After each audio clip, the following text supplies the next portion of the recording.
अस्सलाम वालेकुम।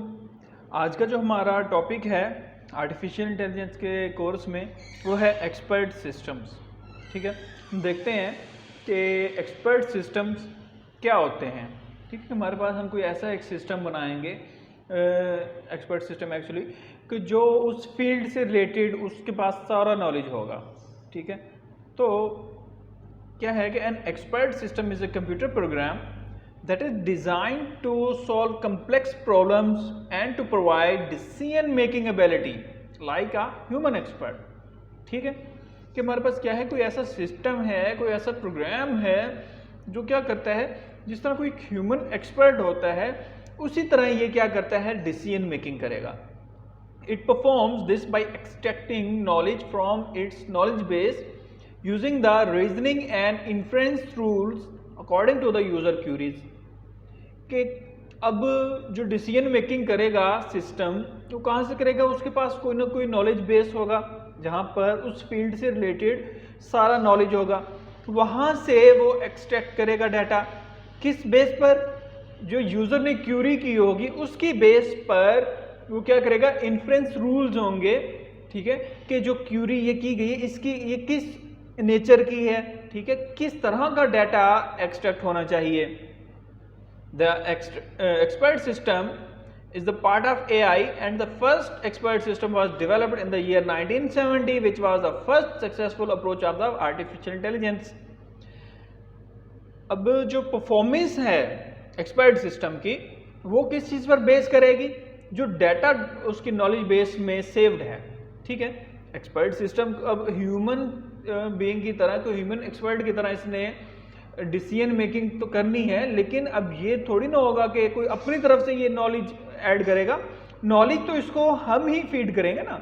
कि सपोज कि मेडिकल फील्ड से रिलेटेड अगर कोई एक्सपर्ट सिस्टम बनाया तो मेडिकल फील्ड का, अब सपोज कि हार्ट से रिलेटेड बनाया गया, कि हार्ट से रिलेटेड जितने भी इश्यूज हैं, ठीक है, उनकी जो भी उन इश्यूज के जो सॉल्यूशंस हैं, सारी चीज़ें उस सिस्टम के अंदर ऐड की जाएंगी। तो वो किस तरह का डाटा है जो उसके अंदर ऐड किया जाएगा, ठीक है, तो ये उसकी परफॉर्मेंस जो है उस पर इफेक्ट करेगा। तो कुछ एक्सपर्ट सिस्टम्स हैं जो पॉपुलर थे, वो कौन कौन से? डैंड्रल है, ये क्या है कि ये एक आर्टिफिशियल इंटेलिजेंस प्रोजेक्ट था जो कि केमिकल एनालिसिस एक्सपर्ट सिस्टम था। ठीक है, ठीक है, तो इसमें क्या था कि ऑर्गेनिक केमिस्ट्री के अंदर ये ऑर्गेनिक मॉलिक्यूल्स को डिटेक्ट करता था। किसकी बेस पर? With the help of mass spectra and the knowledge base of chemistry. ठीक है, ऑर्गेनिक मॉलिक्यूल्स को ये डिटेक्ट करता था। फिर माइसिन है, ये क्या था कि बैकवर्ड चेनिंग एक्सपर्ट सिस्टम था, जिसको क्या है कि बैक्टीरिया काजिंग इन्फेक्शंस को डिटेक्ट करने के लिए बनाया गया, लाइक बैक्टीरिया एंड मेनिंगिटिस। ठीक है, इट वाज, ये सारी क्योंकि मेडिकल की टर्म्स हैं। It was also use for the recommendation of the antibiotics and the diagnosis of the blood clotting disease. ठीक है, फिर नेक्स्ट जो हमारे पास एक्सपर्ट सिस्टम है वो किस लिए बनाया गया, कि लंग्स कैंसर का जो लेवल है और किस टाइप का कैंसर है उसको डिटरमिन करने के लिए बनाया गया।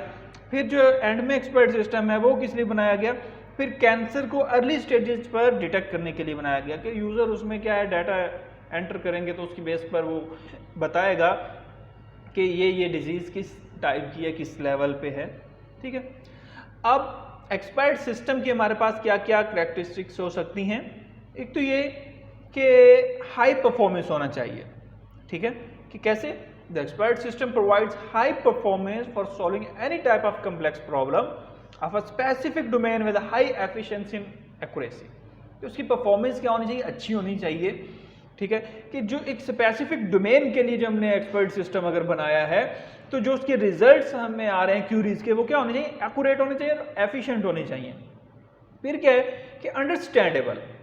अब क्या है कि जो रिस्पॉन्स यूज़र की क्यूरीज की बेस पर यूज़र के सामने आएगा वो यूज़र के लिए अंडरस्टैंडेबल भी होना चाहिए। ठीक है, अब ये नहीं है कि आपने इनपुट जो है किसी और लैंग्वेज में दी है, आगे आपको आउटपुट जो रिजल्ट आ रहे हैं वो किसी और लैंग्वेज में आ रहे हैं। आपने इंग्लिश में लिखा अपना इशू, आपको रिस्पॉन्स जो आ रहा है वो चाइनीज़ में आपके सामने डिस्प्ले हो रहा है। ठीक है, ये नहीं होना चाहिए। एक्सपर्ट सिस्टम में इस तरह का होना चाहिए कि जिस लैंग्वेज में क्यूरी की जाए आंसर भी उसी लैंग्वेज में ही यूजर के सामने आना चाहिए। फिर क्या है कि रिलायबल होना चाहिए।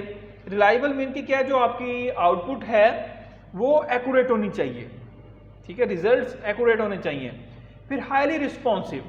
हाईली रिस्पॉन्सिव मीन कि आपने अब क्यूरी की है, अब ये नहीं कि 10 मिनट बाद उसका रिस्पॉन्स आ रहा है, 5 मिनट बाद उसका रिस्पॉन्स नहीं, जैसे ही आपने क्यूरी की है फौरी तौर पर रिजल्ट सर्च करके वो यूजर के सामने डिस्प्ले हो चाहिए। तो एक्सपर्ट सिस्टम के कुछ कंपोनेंट्स हैं, कौन कौन से हैं? यूजर इंटरफेस है, इन्फ्रेंस इंजन है और नॉलेज बेस है। सबसे पहले हम देखते हैं कि यूजर इंटरफेस क्या है, ठीक है, कि यूजर का और जो हमारा नॉलेज बेस है या जो डाटा पड़ा है उसके दरमियान में हम क्या है, इंटरफेस है जो दोनों को कम्युनिकेट करवा रहा है। अब कैसे कैसे? With the help of a user interface the expert system interact with the user, ठीक है, यूजर इंटरफेस के जरिए से ही यूजर का और एक्सपर्ट सिस्टम की कम्युनिकेशन होगी। वो क्या करेगा? Takes queries as an input in a readable format, ठीक है, and passes it to the inference engine, ठीक है, फिर वो क्यूरीज को कहाँ पास कर देगा? इन्फ्रेंस इंजन के पास। अब क्या होगा? After the getting response from the inference engine it displays the output to the user. In other word it is an interface that helps a non-expert user to communicate with the expert system to find a solution।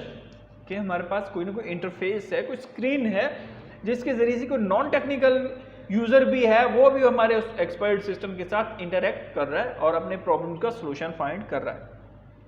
अब देखते हैं कि inference engine क्या है। Rules of engine कि inference engine is known as the brain of the expert system, ठीक है। Actually क्या है कि वो जो क्यूरी की है, अब इन्फ्रेंस इंजन ही ये डिटरमिन करेगा कि इस क्यूरी की बेस पर मुझे किस किस्म का डाटा जो है यूजर के सामने नॉलेज बेस से एक्सट्रैक्ट करके डिस्प्ले करवाना है। As it is the main processing unit of the system, it applies inference rule to the knowledge base to derive a conclusion और डिड्यूस न्यू इंफॉर्मेशन, ठीक है। वही बात कि नॉलेज बेस में से उसने रिजल्ट्स जो फाइंड करके देने हैं वो किसने करके देने हैं? इन्फ्रेंस इंजन ने यूजर इंटरफेस पर डिस्प्ले करवाने हैं। It helps in driving an error free solution of a queries asked by the user. With the help of an inference engine the system extracts the knowledge from the knowledge base.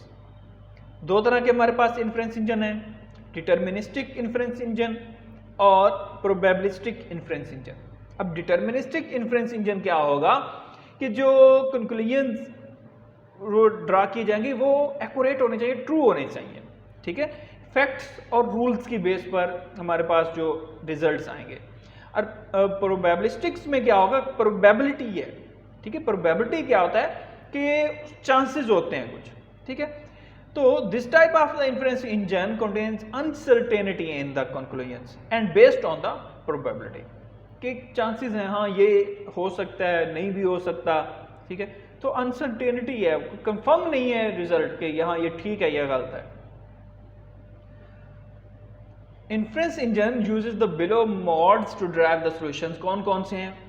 Forward चेनिंग है और backward चेनिंग है। Inference engine जो result हमें display करवाएगा Curie पर वो forward चेनिंग भी हो सकते हैं और बैकवर्ड चेनिंग भी हो सकते हैं। अब क्या है फॉरवर्ड चेनिंग, क्या है बैकवर्ड चेनिंग, क्या है? फॉरवर्ड चेनिंग मतलब हम आगे की बात को वो पहले से देखेगा कि it start from the known facts and rule and applies the inference rules to add their conclusion to the known facts, ठीक है। कि क्या कर रहा है कि जो it starts from the known facts and rules, ठीक है, और जो उसको रूल्स पता है उसकी बेस पर वो बताएगा कि ये आगे क्या क्या हो सकता है, ठीक है, क्या इसके इफेक्ट्स हो सकते हैं। बैकवर्ड चेनिंग में क्या है? It is a backward reasoning method that starts from the goal and works backward to prove the known facts, ठीक है। कि आपके पास इफेक्ट्स आपके पास मौजूद है, वो उसके बैकवर्ड चलेगा कि इसका ये वाला काम क्यों हुआ है, ठीक है। फॉरवर्ड चेनिंग में क्या है कि वो आपका इश्यूज को देख के बता सकता है कि आगे क्या हो सकता है। बैकवर्ड चेनिंग में क्या होगा कि आप इशू को देख के बताएगा कि किस वजह से हुआ है, ठीक है, इसकी रीजन क्या थी, फॉरवर्ड चेनिंग में क्या है, it is strategy of an expert system to answer the question what can happen next, ठीक है। Here the inference engine follows the chain of condition and derivations and finally deduce the outcome, ठीक है। In considers all the facts and rules and sorts them before concluding the solution, ठीक है, कि वो सारी conditions को, rules को वो क्या करेगा, सॉर्ट आउट करेगा और उसकी बेस पर बताएगा कि नेक्स्ट क्या हो सकता है। This strategy is followed by the working on conclusion, results और effects. For example, prediction of the share market status as an effect of the changes in the interest rate, ठीक है, कि आप इंटरेस्ट रेट क्या चल रहा है उसकी बेस पर प्रेडिक्शन हो सकती है कि नेक्स्ट जो है स्टॉक एक्सचेंज का स्टेटस क्या हो सकता है। बैकवर्ड चेनिंग क्या है कि व्हाई दिस हैपेंड, कि ऐसा क्यों हुआ, ठीक है। On the basis of what has already happened, the inference engine tries to find out which conditions could have happened in the past for this result, कि ये जो कुछ हुआ है इसकी रीजंस क्या हैं, क्या कुछ हुआ है पास्ट में जिसकी वजह से अभी हमारे पास ये रिजल्ट्स हैं। This strategy is forward for the finding out causes और reason, for example diagnosis of the blood cancer in human, ठीक है, कोई भी बीमारी है, कोई इशू, तो यही देखा जाएगा ना कि इसको पास्ट में क्या हुआ, ठीक है, ये इश्यूज थे उसकी वजह से ये हुआ। अब देखते हैं थर्ड कंपोनेंट हमारे पास नॉलेज बेस, कि नॉलेज बेस क्या होता है। The knowledge base is a type of storage that stores knowledge acquired from the different experts of the particular domain, कि जो हमने एक्सपर्ट सिस्टम बना रहे हैं, जिस डोमेन का बना रहे हैं, अब उस डोमेन के डिफरेंट एक्सपर्ट्स से नॉलेज लेकर जो स्टोर किया जाएगा वो हमारे पास क्या है, knowledge base. It is considered as a big storage of a knowledge. The more of the knowledge base the more precise will be the expert system, कि जितना ज्यादा नॉलेज होगा डेफिनेटली हमारा नॉलेज एक्सपर्ट सिस्टम उतना ही अच्छा होगा। It is similar to the database that contains information and rules of the particular domain और अ सब्जेक्ट। अब नॉलेज बेस में हमारे पास किस तरह का नॉलेज हो सकता है, एक है फैक्चुअल नॉलेज और एक है ह्यूरिस्टिक नॉलेज, ठीक है। अब फैक्चुअल नॉलेज क्या है कि क्या है, the knowledge which is based on the facts and accepted by the knowledge engineers come under factual knowledge. जो फैक्ट्स पर मबनी हमारा नॉलेज है वो कौन सा, फैक्चुअल नॉलेज हो गया। ह्यूरिस्टिक नॉलेज कौन सा है, the knowledge, this knowledge is based on the practice, the ability to guess, evaluation and experiences. कि ह्यूरिस्टिक में क्या होगा कि हाँ ये काम होता रहा है, ठीक है, गेस किया जाएगा, हाँ ये अच्छा, ये इस वजह से ऐसा हो सकता है, ठीक है। इसमें कि फैक्ट्स नहीं है लेकिन हम पास्ट एक्सपीरियंस से देख सकते हैं कि ऐसा ऐसा होता था तो उसकी वजह से ऐसा भी हो सकता है।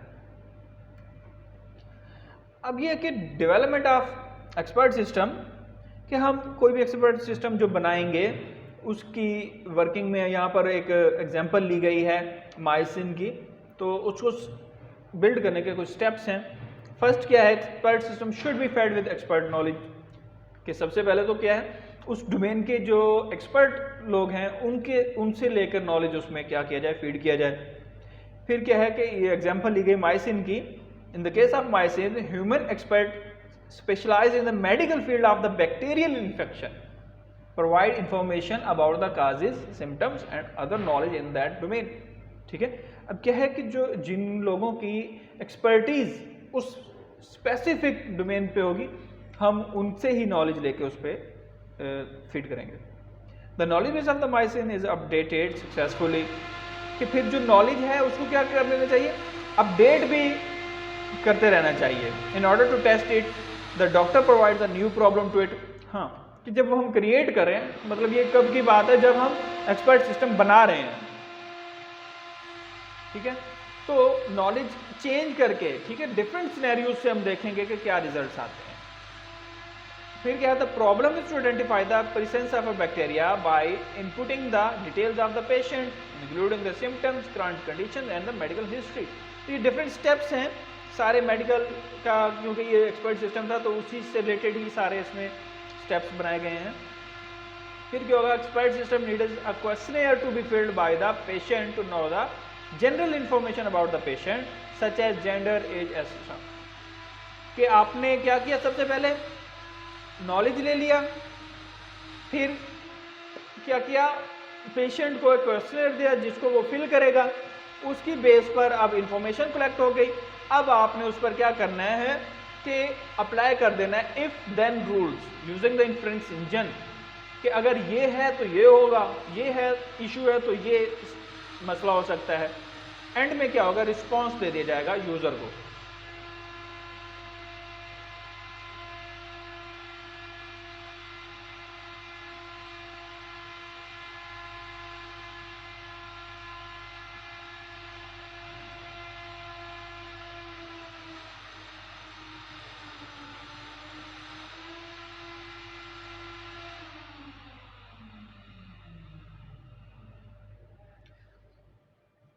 अब ये देखते हैं जो एक्सपर्ट सिस्टम हम डेवलप करते हैं उसमें कौन कौन से पार्टिसिपेंट्स हैं। ठीक है, सबसे पहले तो हमारे पास क्या होना चाहिए, एक्सपर्ट। एक्सपर्ट क्या है कि कोई ना कोई उस डोमेन के हमारे पास एक्सपर्ट लोग होने चाहिए।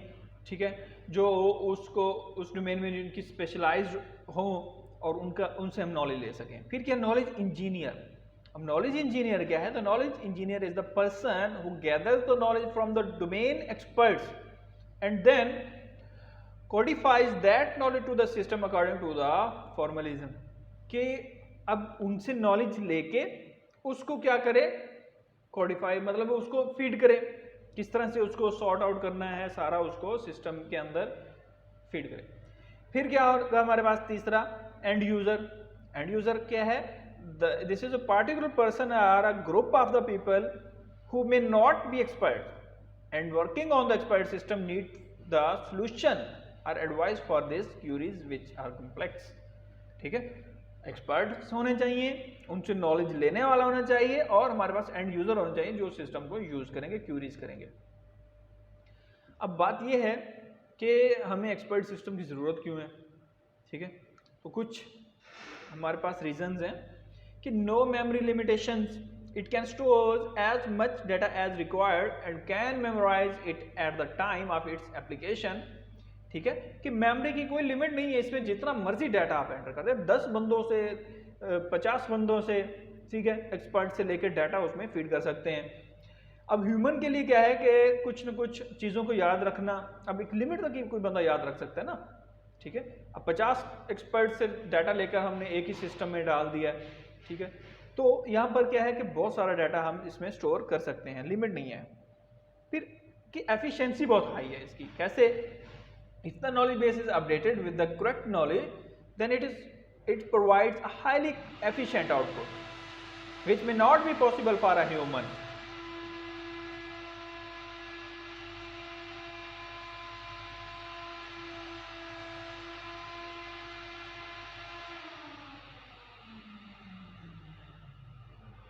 ठीक है, एफिशिएंसी हाई एफिशिएंसी। अब इसमें क्या है कि एफिशिएंसी किस तरह से हाई है कि आपका नॉलेज बेस जो है वो अपडेटेड होगा, करेक्ट नॉलेज उसके अंदर है। ठीक है, और क्या कर रहा है कि हमें आउटपुट जो है वो एफिशिएंट आउटपुट दे रहा है। ठीक है, ह्यूमन से कुछ मिस्टेक्स भी हो सकती हैं। एक्सपर्टीज इन अ डोमेन, अब इसमें क्या है, there are lot of human experts in each domain and they all have different skills. ठीक है ना, कि अब एक ही फील्ड है लेकिन हर किसी के पास डिफरेंट स्किल्स है। अब हम देखते हैं कि एक ही डिजीज का डॉक्टर है लेकिन 3-4 हैं, तो हर डॉक्टर की अपनी कुछ ना कुछ स्किल्स होंगी, उसका अपना एक्सपीरियंस होगा, तो ये सारा कंबाइन करके एक ही सिस्टम में आ जाएगा। तो क्या है कि so it is not easy to get a final output for the query, but if we put the knowledge gained from human expert into expert system then it provides an efficient output by mixing all the fractional knowledge। ठीक है, कि हमारे पास बहुत सारे experts का experience और knowledge इसमें मर्ज किया गया है, तो हमारा जो क्यूरी का जो रिस्पॉन्स होगा, रिजल्ट होगा, वो बहुत ही एफिशिएंट होगा।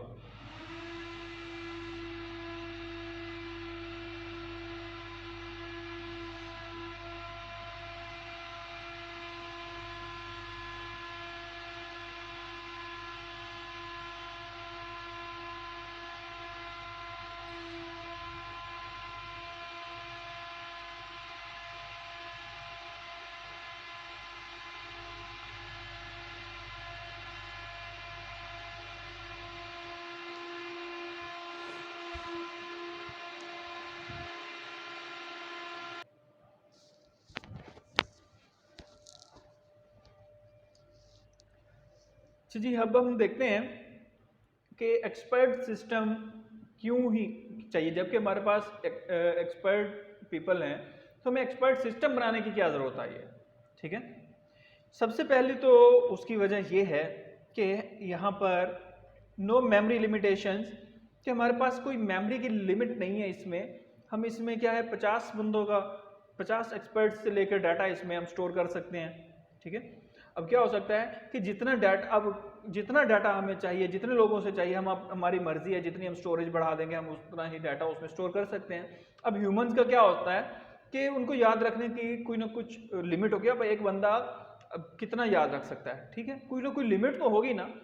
अब इसमें क्या होगा कि बहुत सारे लोगों का डाटा एक ही में सिस्टम में आ गया। फिर क्या है, high efficiency. If the knowledge base is updated with the correct knowledge, then it provides a highly efficient output which may not be possible for a human। ठीक है, कि अगर हमारे पास उस फील्ड का करेक्ट डाटा है, ठीक है, और बहुत सारे लोगों का क्योंकि इसमें डाटा है, तो क्या होगा कि जो एफिशिएंसी है सिस्टम की वो बहुत हाई हो जाती है। ठीक है, कि हमारी क्यूरीज का जो रिजल्ट मिलेगा वो बहुत ही एफिशिएंट होगा और करेक्ट होगा। फिर क्या कि एक्सपर्टीज इन अ डोमेन। अब क्या है, क्योंकि हर एक ही डोमेन का जो एक्सपर्ट है, हम देखते हैं मेडिसिन में ही देख लें, मेडिकल फील्ड में ही, कि एक डॉक्टर है, ठीक है, अगर वो हार्ट का डॉक्टर है तो अब उसकी एक्सपर्टीज दूसरे हार्ट के डॉक्टर से कुछ ना कुछ डिफरेंट होंगी।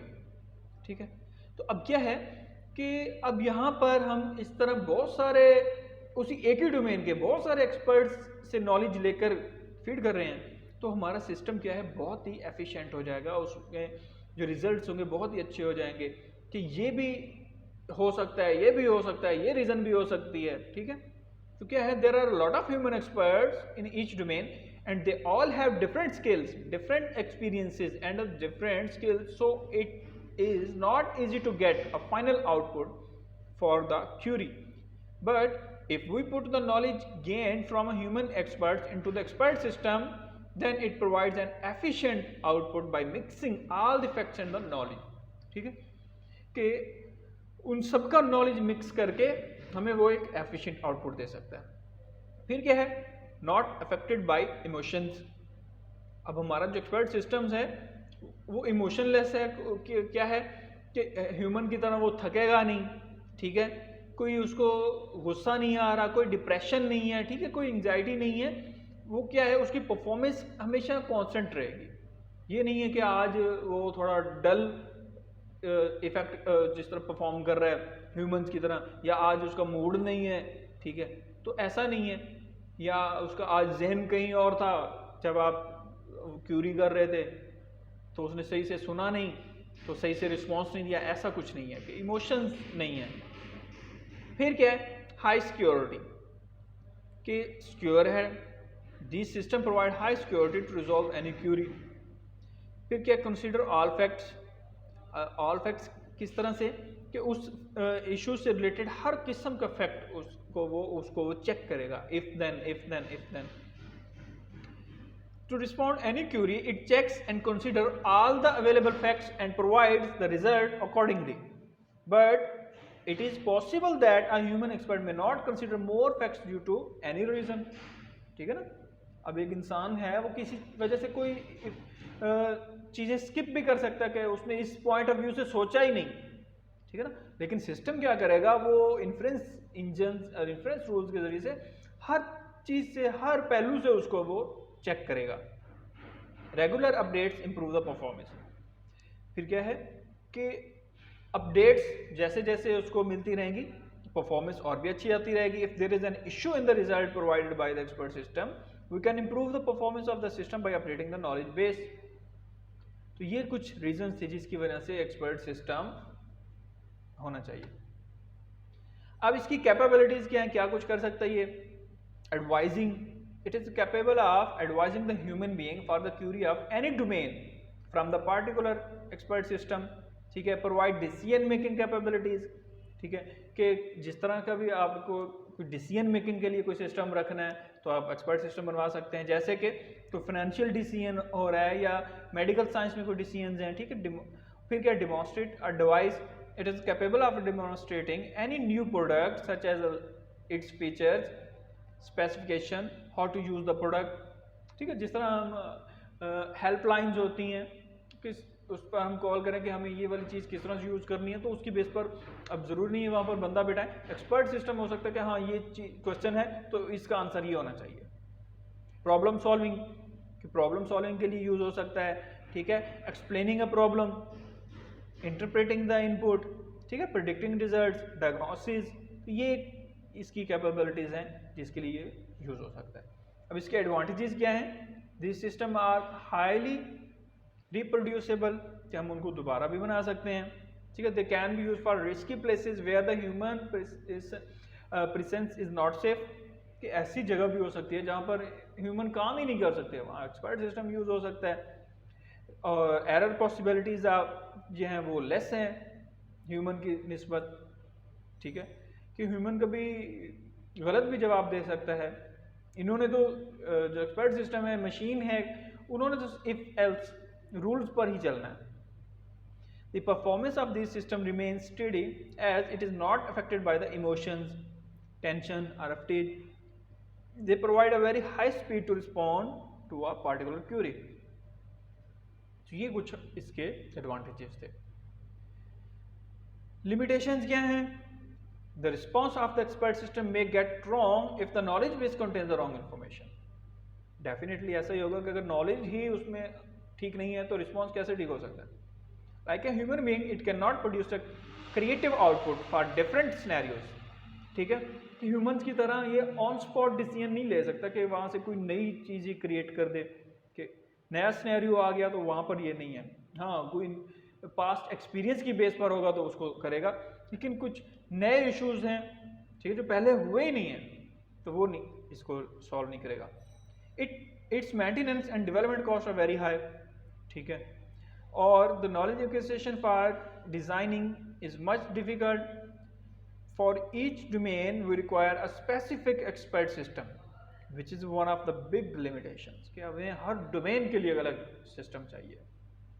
It cannot learn from itself and hence requires manual updates, कि अपने आप ये कुछ नहीं सीख सकता, इसको अपडेट्स देनी पड़ेंगी। एप्लीकेशंस क्या हैं इसकी? इन डिज़ाइनिंग एंड मैन्युफैक्चरिंग डोमेन के मैन्युफैक्चरिंग और डिज़ाइनिंग के जो फील्ड्स हैं वहाँ पर यूज़ हो सकता है। ठीक है, फिजिकल डिवाइसेस हैं such as camera, lens and automobiles. फिर क्या है? In the knowledge domain the systems, this systems are primarily used for publishing the relevant knowledge to the users. The two popular expert system use for this domain is an advisor and a tax advisor. ठीक है, फिर क्या finance domain में use हो सकता है। फिर क्या डायग्नोसिस में या प्रॉब्लम को ट्रबल शूट करने, डिवाइसेस को ट्रबल शूट करने के लिए यूज़ हो सकता है। ठीक है, प्लानिंग एंड शेड्यूलिंग के लिए यूज़ हो सकता है। ये कुछ इसकी एप्लीकेशंस हैं, इस काम के लिए हम इसको यूज़ कर सकते हैं एक्सपर्ट सिस्टम को। उसके बाद हमारे पास एक छोटा सा टॉपिक और है, लिस्प। ठीक है, तो ये एक प्रोग्रामिंग लैंग्वेज थी आर्टिफिशियल इंटेलिजेंस में। तो किस तरह से इसमें चीज़ें हैं ये आप देखते हैं कि फर्स्ट जो था 1958 में जो लिस्प प्रोग्रामिंग जो थी ये सामने लाई गई। तो it was first implemented by the Steve Russell on IBM 704 computer. ठीक है, उसके बाद क्या है? Particular suitable for artificial intelligence programs as it processes symbolic information effectively. ठीक है, आर्टिफिशियल की जो प्रोग्राम्स वगैरह थे वो इस लैंग्वेज में लिखे जाते थे, लिस्प में, लिस्ट प्रोसेसिंग। ठीक है ना, इसका फुल फॉर्म जो है वो आप लोग देखिएगा तो लिस्ट प्रोसेसिंग प्रोग्रामिंग लैंग्वेज है। तो इसमें क्या है कि कॉमन लिस्प और originated during the 1980s to 90s।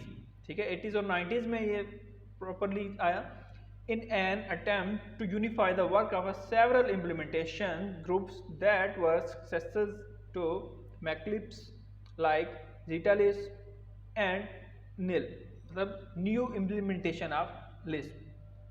It serves as a common language which can be easily extended for specific implementation, Programs written in common Lisp do not depend on the machine specific characteristics such as word length etc. इसके features क्या थे? एक तो machine independent थी, फिर क्या है कि आइट्रेटिव डिज़ाइन मेथोडोलॉजी यूज़ करती थी, ठीक है, और फिर updating, it allows updating the programs dynamically, it provides high level debugging, ठीक है, डिबगिंग अच्छी थी, और ऑब्जेक्ट ओरिएंटेड प्रोग्रामिंग भी प्रोवाइड करती थी। It provides a convenient macro system, it provides wide range data types like object structures, lists, vectors, adjustable arrays, hash tables and symbols। तो ये इसके पास डाटा टाइप्स थी। इट इज़ एक्सप्रेशन बेस्ड, के expressions लिखे जाते थे, ठीक है। It provides an object oriented condition system, it provides complete input output library, it provides extensive control structure। ये फीचर्स है। इसकी जो सक्सेसफुल एप्लीकेशंस थी जो बिल्ट इन हैं लिस्प के अंदर, वो ये हैं, ठीक है, एमास्क, G2, AutoCAD, ठीक है, आइगोर, याहू स्टोर, ये डिफरेंट जो एप्लीकेशन है जो लिस्प के ज़रिए से बनाई गई हैं, ठीक है। इसको यूज़ किस तरह से कर सकते हैं, इन्वायरमेंट सेटअप किस तरह से है कि अगर इसको यूज़ करना है लिस्प प्रोग्रामिंग को, तो क्या होगा, आपके पास एक तो टेक्स्ट एडिटर होना चाहिए और फिर क्या, लिस्प एग्जीक्यूटर, ठीक है। तो ये एक छोटा सा टॉपिक था जिसको हमने इसमें मर्ज कर दिया आज के लेक्चर के अंदर ही। लिस्प फर्दर आप इस पर थोड़ा सा देख लेंगे कि लिस्प क्या चीज़ है, प्रॉपर ये पूरी एक प्रोग्रामिंग लैंग्वेज है जिस तरह C++ है, ये जावा है, ठीक है। हमने जस्ट इसको थोड़ा सा टच किया है कि इसमें क्या कुछ है, ठीक है। तो ये आज का लेक्चर था, आज के लिए इतना ही। अल्लाह हाफिज़।